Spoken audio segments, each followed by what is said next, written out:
यदि आप हमारे चैनल पे नए हो तो चैनल को सब्सक्राइब करना ना भूलें और बेल आइकन पे क्लिक करें ताकि हमारे सारे न्यूज स्टोरीज आप सबसे पहले देख सकें। रात का समय था। सुरेश की गाड़ी अंधेरे को चीरते हुए तेजी से जा रही थी। सड़क सुनसान थी। ना कोई गाड़ी और ना कोई आदमी उस सड़क पर दिखाई दे रहा था। बरसात का मौसम था। आसमान में बादल छाए हुए थे, इसलिए अंधेरा और गहरा था। सुरेश के एक हाथ में सिगरेट थी और दूसरे हाथ में स्टीयरिंग। कार में धीमा म्यूजिक बज रहा था। म्यूजिक का मजा लेते हुए सुरेश गाड़ी भगा रहा था। अचानक जोर से बादल गरजता है और बारिश शुरू हो जाती है। अरे यार, इस बारिश को भी अभी आना था। अच्छा खासा मूड में गाड़ी चला रहा था, सारा मूड खराब कर दिया। सुरेश सिगरेट को फेंक देता है और अपने गाड़ी के शीशे को ऊपर कर लेता है। जोरदार बारिश हो रही थी, इसलिए सामने ठीक से दिखाई नहीं दे रहा था। यार, इस बारिश के कारण गाड़ी की रफ्तार भी धीमी हो गई है। ऐसे ही रहा तो मुझे पहुंचने में बहुत देर हो जाएगी। सुरेश अपनी गाड़ी की स्पीड बढ़ाता है। हालांकि उसे सामने कुछ साफ दिखाई नहीं दे रहा था। उसने सोचा कि इतनी रात हो चुकी है और उसमें ये बारिश, सड़क तो खाली हो गई। अब सड़क पर बारिश और बारिश को चीरती सुरेश की कार। अचानक सुरेश की कार के सामने कोई आता है। गाड़ी मोड़ देता है और नहीं!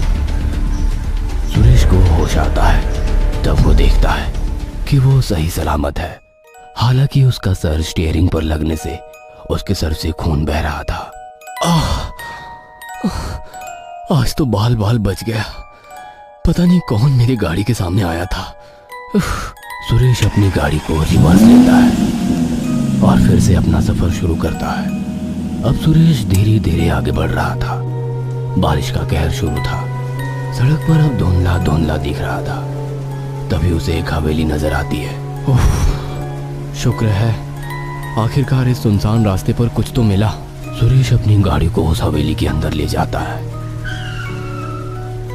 सुरेश अपनी गाड़ी से उतर जाता है और हवेली के दरवाजे के पास जाता है। वो हवेली का दरवाजा खटखटाता है। कोई है? मुझे थोड़ी मदद चाहिए। हेलो, कोई है? तभी दरवाजा खुलता है। सुरेश देखता है कि दरवाजे के पास कोई नहीं है। सुरेश हवेली के अंदर जाता है। हेलो, कोई है? आओ आओ, इस हवेली में तुम्हारा स्वागत है। सुरेश पीछे देखता है तो एक अधेड़ उम्र का आदमी कुर्सी पर बैठे हुए चाय पी रहा था। उसने आग भी जलाई थी और आग के पास बैठकर सेक ले रहा था। सॉरी, मैंने आपको इतनी रात गए तकलीफ दी। तुम्हारी तकलीफ दूर करना ही मेरा काम है। आओ, यहाँ बैठ जाओ। सुरेश भी आग के पास एक कुर्सी पर बैठ जाता है। वो क्या है कि मेरे सिर पर छोटी सी चोट लगी है और बाहर काफी बारिश हो रही है, इसलिए मैं यहाँ कुछ वक्त गुजारने आया हूँ। यहाँ कोई आता नहीं, बल्कि उसे लाया जाता है। मतलब तुम समझ जाओगे। मेरा नाम मूसा है। 10 साल से मैं इसी हवेली में रह रहा हूँ। मेरा नाम सुरेश है। एक काम के सिलसिले में शहर जा रहा था। बारिश से तुम्हें ठंड लगी होगी। लो, चाय पी लो। कुर्सी के पास वाली टेबल पर ही एक चाय का कप था। ये कप आपने पहले से ही यहाँ रखा था? तुम्हारे नसीब में ये चाय थी। कहते हैं ना, दाने दाने पे लिखा है खाने वाले का नाम। सुरेश चाय ले लेता है। आप यहाँ अकेले रहते हैं? हाँ, जब से यहाँ आया हूँ अकेले ही दिन गुजार रहा हूँ। और आपका परिवार? परिवार, दोस्त, रिश्ते, नाते, ये सब एक हद तक ही साथ रहते हैं। मैं जहाँ हूँ वहाँ सभी को अकेले ही रहना पड़ता है। सुरेश को कुछ समझ में नहीं आया। आप यहाँ शहर से इतनी दूर सुनसान सड़क पर इस हवेली में आए कैसे? ये कहानी है 10 साल पहले की।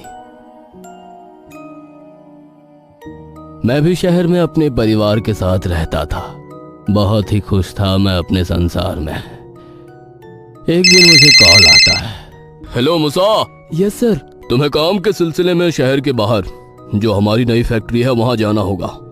वहां कुछ परेशानियां आ रही है, तुम जाके वहां देखो। मेरे बेटे का कल जन्मदिन था, पर मैं बॉस को भी ना ना कह सकता था। दिल पर पत्थर रखकर मैंने हाँ कर दी। मुझे उसी रात निकलना पड़ा। मैंने अपना सामान लिया। बेटा सो रहा था। मैंने उसके सर पे हाथ रखा और कहा हैप्पी बर्थडे। इसके बाद मैंने कार चालू की और सफर पर निकल पड़ा। रात बहुत थी, इसलिए सड़क भी सुनसान थी। मैं अपने धुन में रास्ते को चीर के आगे निकल रहा था। अचानक जोर से बादल गरजे और बारिश शुरू हुई। बारिश इतनी जोर की थी कि मुझे गाड़ी के आगे का सब धुंधला दिख रहा था। मैं अपने ही रफ्तार में चल रहा था और अचानक मेरी गाड़ी के सामने कोई शख्स आया। मैंने गाड़ी मोड़ी। रफ्तार के कारण मेरी गाड़ी एक पेड़ से जा टकराई। मुझे होश आया तो मैं जख्मी था। थोड़ी देर बाद मैं इसी हवेली में आ पहुंचा।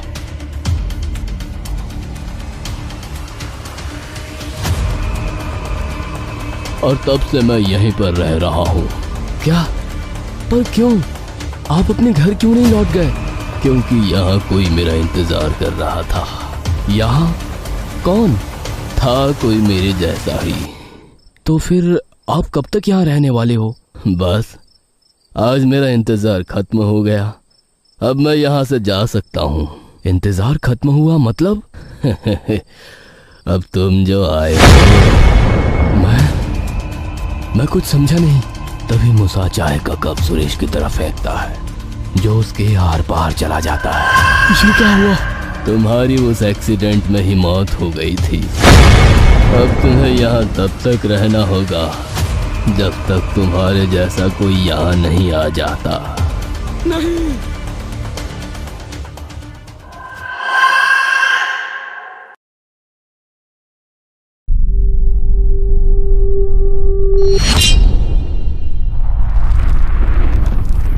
ये कहानी है प्रीति की, जो दिल्ली में रहने वाली थी और एक आईटी कंपनी में जॉब करती थी। प्रीति रोज बस से अपने ऑफिस जाया करती। बस स्टॉप उसके घर से 10 मिनट दूर था। एक दिन प्रीति को घर आते आते देर हो गई। जब वह बस से उतरी तब तक रात हो चुकी थी। घर वालों को खामखा तकलीफ क्यों, इसलिए वह अकेले ही घर की तरफ चल पड़ी। रास्ते में 3 लड़कों का ग्रुप आवारागर्दी कर घूम रहा था। जैसे ही उनकी नजर प्रीति पर पड़ी, उनकी आंखें चमक उठी। उन्होंने प्रीति को घेर लिया। वह लड़के प्रीति के साथ बदतमीजी करने लगे। प्रीति ने उनसे छूटने की बहुत कोशिश की और चिल्लाने लगी। उसकी आवाज सुनकर पड़ोस वाले जाग उठे और प्रीति की मदद करने पहुंच गए। पड़ोसिया ने उन लड़कों की बहुत पिटाई की और उन्हें पुलिस के हवाले कर दिया। घर वाले जॉब छोड़ने के लिए कहेंगे, इसलिए उसने यह किस्सा घर वालों को नहीं बताया। अगली रोज जब प्रीति जॉब से घर लौट रही थी, तब उस गली में वह लड़के नहीं थे। प्रीति को लगा कि उन लड़कों को अपना सबक मिल गया। ऐसे ही एक रोज जब प्रीति अपने जॉब से देर घर लौट रही थी, अचानक पीछे से उसके मुंह पर किसी ने रुमाल रख दिया और उसे बेहोश कर दिया। जब प्रीति की आंख खुली तब वो एक झोपड़ी में थी और उसके सामने वही 3 लड़के थे। प्रीति के सामने वही 3 लड़के खड़े थे जिन्होंने उस रात प्रीति के साथ बदतमीजी की थी। प्रीति डर गई, चिल्लाने लगी, पर उसकी आवाज सुनने वाला वहां कोई नहीं था। वह 3 लड़कों ने प्रीति के साथ जबरदस्ती की। प्रीति चीखती रही, चिल्लाती रही, पर अंधेरी और सुनसान रात में न कोई उसकी आवाज सुन सका, न कोई उसकी मदद कर पाया। सुबह जब प्रीति की आंख खुली तब वह अस्पताल में थी। एक अनजान आदमी को प्रीति बेहोशी की हालत में सड़क के किनारे मिली। एक हफ्ते के ट्रीटमेंट के बाद प्रीति को डिस्चार्ज दे दिया। अपनी बदनामी ना हो इसलिए घर वालों ने पुलिस कंप्लेंट भी नहीं की। अब प्रीति ने जॉब पर जाना छोड़ दिया। पूरा दिन वह अपने कमरे में अकेले बैठती रही, एक जिंदा लाश की तरह अपनी जिंदगी जी रही थी। इस हादसे को अभी 1 महीना भी पूरा नहीं हुआ था कि प्रीति पर हुई जबरदस्ती का वीडियो वायरल हो गया। प्रीति की तो पैरों तले जमीन ही खिसक गई। आस पड़ोस वालों का प्रीति को देखने का नजरिया बदल गया। उन्हें मानो प्रीति से घिन आने लगी। रिश्तेदारों ने भी प्रीति के घर आना बंद कर दिया। अब प्रीति को यह बर्दाश्त नहीं हुआ। उसी रात प्रीति ने बिना किसी को बताए घर छोड़ दिया। बहुत ढूंढने के बाद उन्होंने पुलिस में शिकायत दर्ज की। उसी दिन पास ही के तालाब में एक लड़की की लाश मिली। पुलिस वालों ने प्रीति के घर वालों को बात बताई। पानी में ज्यादा देर रहने के कारण लाश को पहचानना मुश्किल था। प्रीति के घर वालों ने उसका अंतिम संस्कार कर दिया। अगले दिन से नवरात्रि का त्योहार शुरू होने वाला था।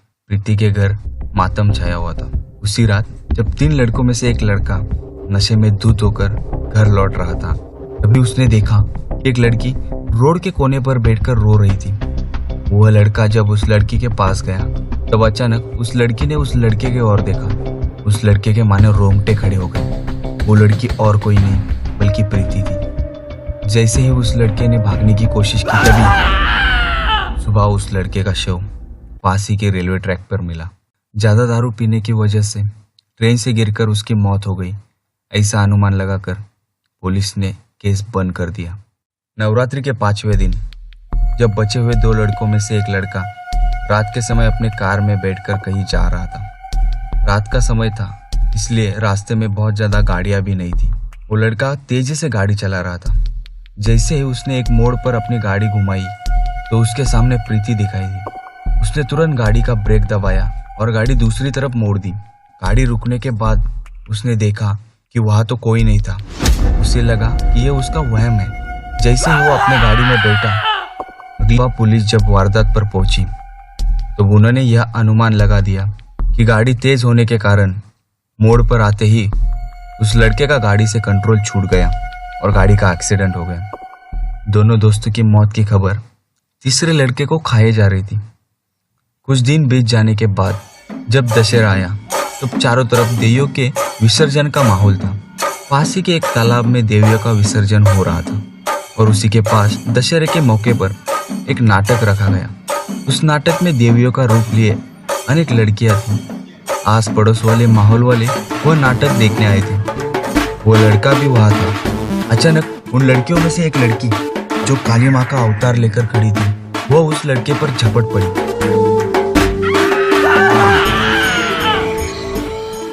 प्रीति ने कहा, कुछ दिन पहले मेरे साथ हुआ वो तो किसी दूसरे ने किया, पर लोग मेरी तरफ ही गुनहगार की नजर से देख रहे थे।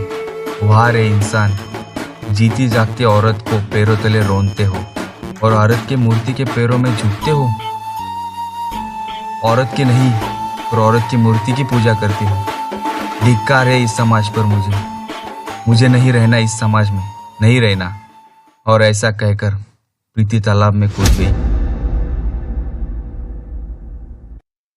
यदि आप हमारे चैनल पे नए हो तो चैनल को सब्सक्राइब करना ना भूलें और बेल आइकन पे क्लिक करें ताकि हमारे सारे न्यूज स्टोरीज आप सबसे पहले देख सकें।